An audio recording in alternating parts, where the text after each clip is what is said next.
did not have the means to service them. So we had to hold 102 until we were in a position to get a number of additional tankers, and then we increased that number to 170. So currently we have 170 community tanks spread or dispersed, some in St. Peter, some in St. Lucie, St. Joseph, St. Andrews, St. Thomas, and St. John. We have taken the decision to increase our tanker fleet to triple it really. We previously had about 12 on our books, and in any given day, 7 or 8 would have been operational. We are now adding to the aquifer, and more recently as we look at the desalination plant, where you can tap into the next lens, which is the brackish water, or a lens further down, which is the seawater lens. But let me pause there for the moment. Other than to say that there are a number of other initiatives on the foot that we are managing. There is a serious drive to get a lot of these initiatives substantially completed in short time. So I'll open the floor to you.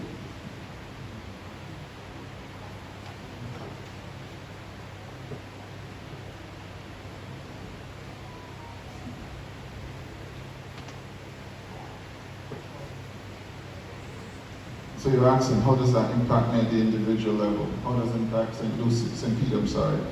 At the individual level, one of the things we would encourage you to do is to do what I say called manage your water security. The water supply in many times in years have been very consistent. That is not a promise we can always hold on to simply because we cannot control the rate of bursts where the pipes are aging. So we would implore you to make sure that you take the necessary measures to always make sure you have stored water. Many thanks for that, Mr. Halliday. So my first question, and one we're going to take that one first. So Barbados is a water scarce country. Can you give us actual tips that we can use in our household on a daily or monthly basis that actually help with conservation of water? So I've heard something as simple as when you're brushing your teeth, turn off the tap. So can you share with us at least 2 or 3 more tips that you can think of that will assist in water conservation? Because you rightly said we have to extract more water, and it's not going to drop over the side, so we need to find a way to conserve what we can. Okay, sure. I'll just make one comment first. Because we're surrounded by the waters in Ireland, that doesn't mean we're not water scarce. And to the extent that I say that, we are the world 15th water scarce country, based on our ability to abstract water. The tips that we emphasize or encourage are really well known to you. I mean, if you're at the sink, don't leave the faucet running indefinitely. You might want to catch up some water and then wash your wares. These are habits we have to cultivate, similar to if you're brushing your teeth and the way in which you manage that. If it is that you need to wash down your house, even sometimes a car, we encourage you to do what we call water harvesting. Collect the water off of the rooftops, store that water and use that water as non-potable water. Eventually you'll get into the understanding how grey water is also used. But the non-potable water certainly can be used to flush your toilets, to water your garden, to wash down your house, in some instances to clean your cars and so on. So these are some of the very simple tips that we will encourage: water harvesting, managing your water in terms of the fluid, in terms of how it flows, looking at changing your faucets and pipes to water-saving devices. A simple tool, for instance, is the way in which you may manage the water in your toilet tanks. Simply filling a pet liter of water and putting it in your water tank could displace as much as a gallon of water or 2, and could create significant savings if it is that you do not have a water-saving device in your, or water-saving toilet, water-saving showers as well. And of course, as I mentioned earlier, start looking actively at how can I manage my own water security. Outside of water harvesting, is there a need for me to get a storage tank, personal tank, and to save water and to make use of that in times where water pressure is either low or even off? Question.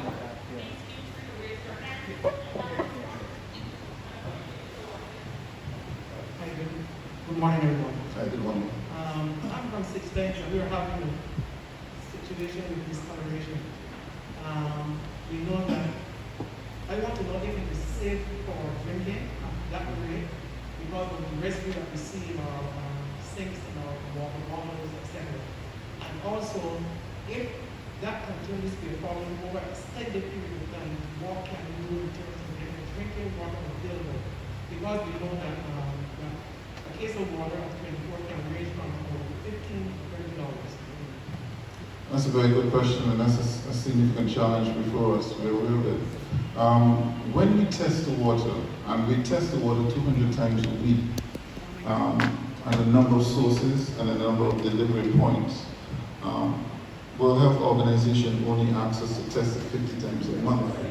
But we have always been very, very proud of the legacy of quality water, and therefore we test our water 200 times a week in conjunction with the Ministry of Health and Environment. The water... Thank you. Thank you very much, sir, for coming and sharing with us this morning. Much of what you've said, without wanting to appear to seem as though I'm not appreciative, I must say that I've heard a lot of it you've heard before, okay? But they're in no way with these serious water problems that we have. Now, I remember from the time I was a boy, we were hearing that we had these problem mains that were in ground since the time of slavery and we needed to replace, and every administration, as far as I can remember, made that as a commitment to have these mains replaced. The late David Thompson, before his death, I think he increased the water rates by over 60% with that particular objective in mind, to have all of these troubled mains replaced. Yet today, 2001, we're still hearing how troublesome these mains are, that we're losing in excess of 40 to 60% of our water because of it. I think we need a bit more action. And I don't want to seem disingenuous at all. I believe we need to see a bit more action on the part of the Water Authority to really address these matters. The Water Authority probably guilty of wasting more water than anybody else. You know? I pass regularly, I see mains flashing, and sometimes they're running for weeks. People call the program and say, I've been calling now since 2-3 weeks ago. The water is just gushing. You know what I mean? I believe that we need to see a bit more action with all the promises that we're getting. I believe if we're going to tackle this problem and really wrestle to the ground, we need to see more action on the part of the WWA. Thank you very much for your comments. Your comments are very, very well received, and it is a reality we're confronting. Over the last 40 years, not a lot has been done to fund exactly the same issues that you mentioned. What I can say is that I'm here today because I can freely speak to the fact that action is occurring on the ground. I can tell you about the Vineyard project because it's almost still at the state of completion. I can tell you about the desalination plant because the expansion has occurred. I can tell you about some of the road replacements because and quite a number of that has been done as well, and we're trying to focus now on St. Lucie. We're trying to get the funding for that. I can tell you about the desalination plants because the commitments have already been given and we're broken down to start that.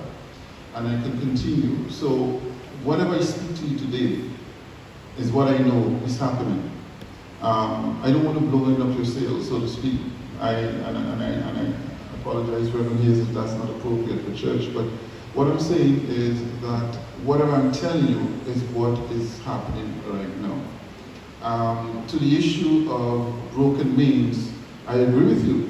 We are the biggest waste of water. Barbados Water Authority knows that. And from the point of view that we have significant works with a major infrastructure. This has been spoken to for a number of years, and it's only now we're getting to a point where hopefully we can start to deal with it. But it's not an overnight fix. It's not going to take 3 years, 5 years, or even 10 years. We're talking about 2,500 kilometers of mains, which costs an average of $1 million a kilometer, given the significant infrastructure on the ground and the reinstatements that have to occur. So it's not a cheap task. And therefore, any commitment given has to be given in a particular context. And you have to understand that there are some things you can deal with immediately, some things you can't deal with immediately. When you're talking about burst mains, for instance, when I joined the authority back in 2017, we were dealing with burst mains of about 80 a month.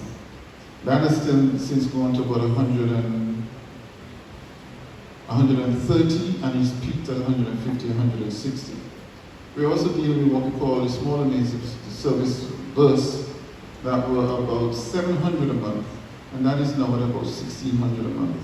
So in a given month, we are responding to 1,600 plus 150 bus mains, bus pipes a month. That's not sustainable. And we simply do not have enough vehicles, enough resources to be able to tackle that. And therefore, we've had to take a different approach in terms of what we need to do.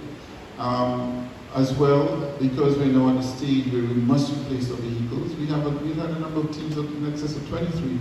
We're down now to 13. So we have a quadruple effect. Half the vehicles for twice the amount of birds that we have to attend to. That makes it challenging. And therefore, with the number of initiatives ahead and in front of us and the pledge of funding, we're beginning to see how we can get this under control.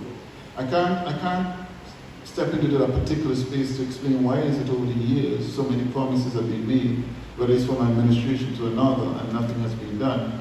But I do know that it's funding, we received funding over the years, except perhaps for the last 3 years on the financial side, on the operational side. And now the funds that we receive, or any assistance that we receive, whether through loan or grant funding or through central government funding, is really just for us to do the same projects that we are looking to do now.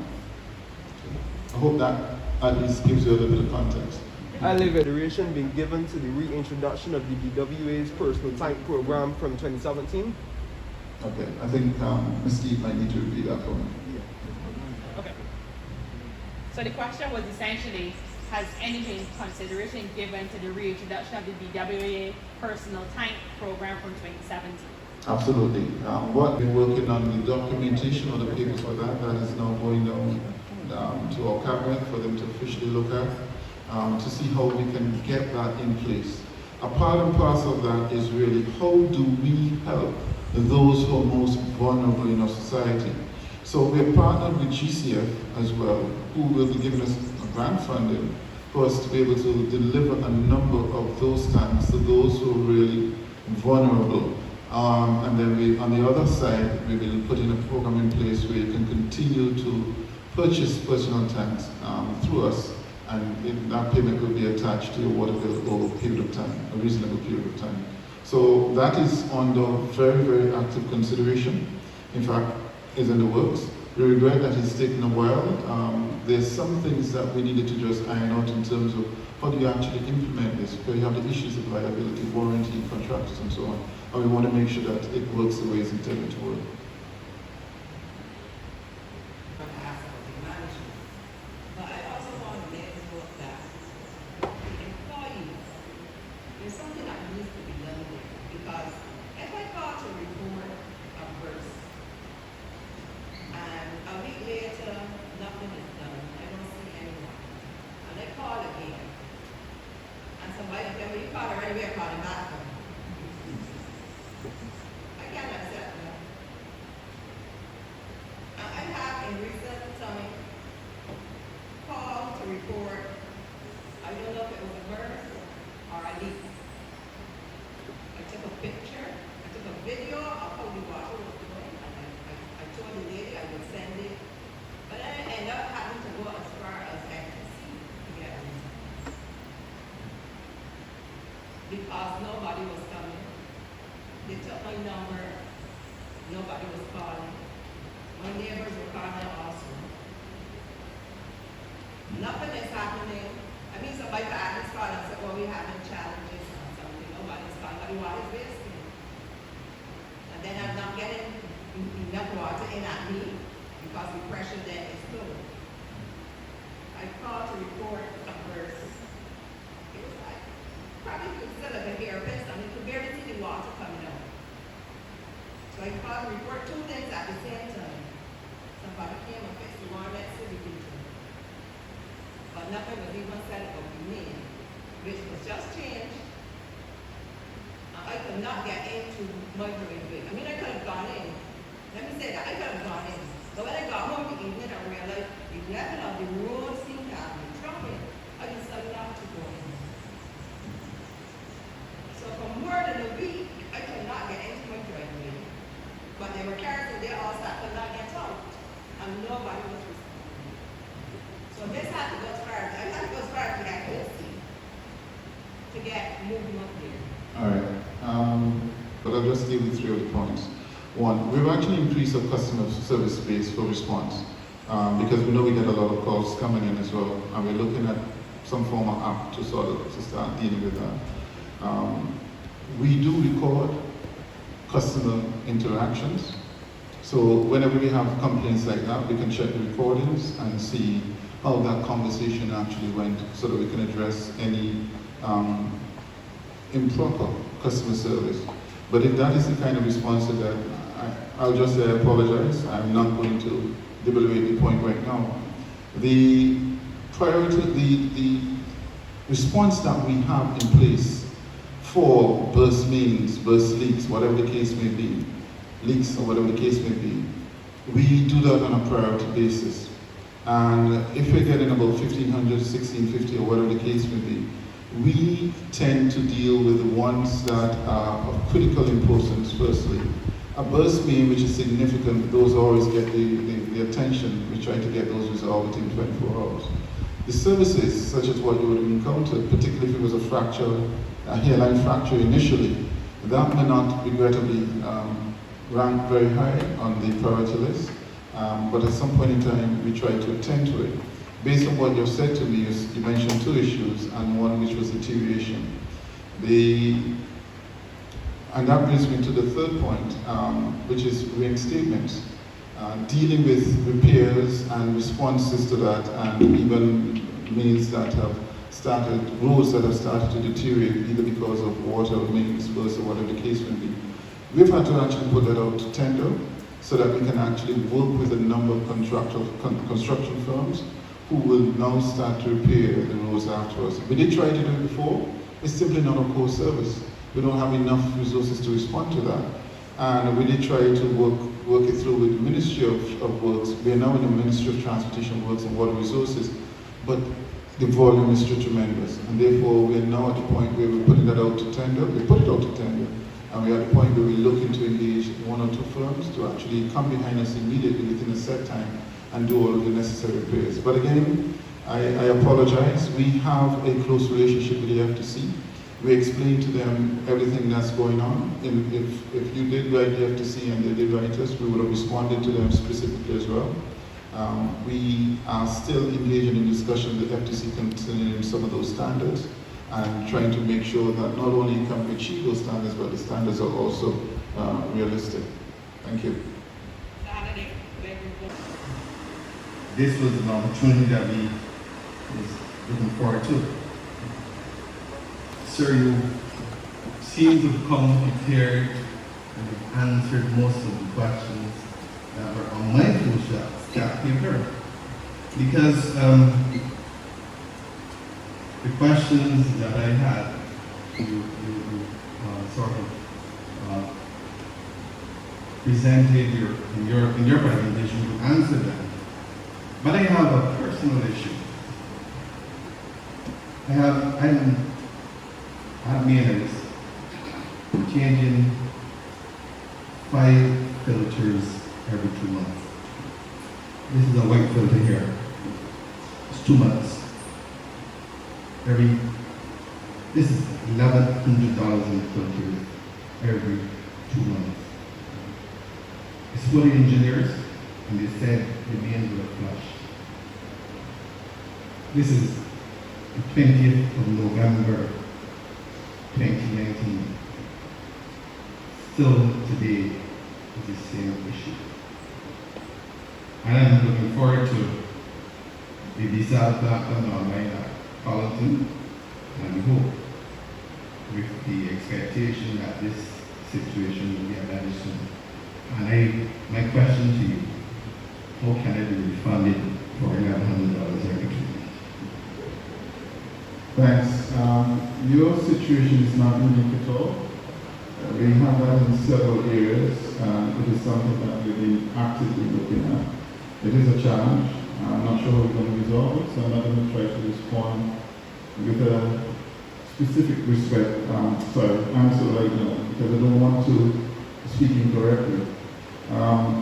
But let me caution, in terms of getting additional water, what additional water does to us, because the desalination water would initially add to some of those brown water. Every time we start and stop the water supply, it becomes in the immediate short term worse. The water would then allow us to be able to re-engage the flushing regime that we can lessen the incidence of exactly what we're facing with. But I would encourage you, write me or send me a note on your particular issue, and we'll try to look at it. We've certainly looked at it for a number of individuals, and we have to set a policy that will allow us to deal with it. We do understand. The same thing applies for clothing that is being ruined and so on. So we're very, very sensitive to that right now. Regarding the West Coast Sewage project. Okay. All day. The West Coast is being tackled in several parts. We're currently pursuing a significant load to be able to upgrade the West Coast, which will be taking it up to what we call tertiary level. Out of that, the water which is treated is what we call reclaimed water, and investigations are afoot as to how do we deal with that water. It could be non-potable water. We can use it to replenish the aquifers. We can use it for farming, or whatever the case may be. The decisions on that have not yet been fully made. There's a process of consultation and involvement before we can get to that stage. But certainly, the West Coast project is being pursued actively with a view to upgrading it shortly. The second component to that, there are two. One is dealing with force main, the collection system. That's been looked at as well. I sort of proposal to you in terms of trying to get that finalized. And the outfall, the temporary outfall that we have is simply that, a temporary outfall. When the subcourse is fully upgraded, that will be dealt with as well. But there are other components when you're talking about wastewater. We still have the Bridgetown sewage treatment plant, which has to be upgraded similarly. We still have a number of other areas in Barbados, particularly where we have a number of spotters in Zone 1 areas, which matters we still have to treat. So there are several projects afoot as well in terms of those 4 or 3 components. Okay, I just hope that we don't dig the road next 5 years. The new road. No, that is why it took the time that it did with all the delays, because all the utilities, for instance, on Highway 1 were involved. Everyone had to get their names on the ground. Highway 7 is tabled as one that we will eventually look at as well. But the question is, do we then put the force main, the significant traffic and utilities on the ground on Highway 7, or do we chart a new route for the force main? The force main is the pipe that takes the effluent, the treated water, and takes it way out to sea. We are looking at developing a new route because Highway 7 is just too crowded. We have several water mains, we have the old collection system going into the sewage, the one coming out, and all the other utilities certainly have quite a number of significant mains in that area. Thank you very much, sir. Thank you, sir. You must have done again.